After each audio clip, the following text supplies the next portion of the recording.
नेतेजी, आता थोडंसं धर्माकडून कुटुंबाकडे घेऊयात.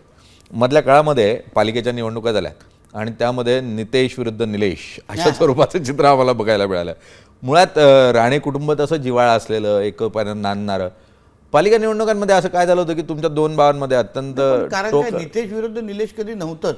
बरं. शिवसेना विरुद्ध भाजप, कारण का स्वबळावाची लढाई होती. ओके. निलेश राणे जी आपल्या पक्षाची भूमिका निभावत होते आणि भारतीय जनता पक्षाचा कार्यकर्ता म्हणून मी माझ्या पक्षाची म्हणजे काम करत होतो. आता ज्यांना आमच्या दोन्ही भावांमध्ये वाद दाखवून किंवा संघर्ष दाखवून आपल्या आपल्या पोळ्या भाजायच्या होत्या ते करत होते, पण आमच्यामध्ये अशा कुठल्याच पद्धतीचा विषय नव्हता. आता निलेशजींनी शिवसेनेमध्ये राहून अगर भाजपची संलग्न किंवा असे काही विषय केले असते तरी आरोप झाला असता. भाजपमध्ये राहून मी आणि राणे साहेबांनी अगर शिवसेनेच्या बाजू घेतली असती आणि भारतीय जनता पक्षाच्या कार्यकर्त्यावर अन्याय केला असता तरी आरोप झाला असता. म्हणून जसं राणे साहेब नेहमी म्हणतात, आम्ही ज्या पक्षात असतो ते 100% असतो.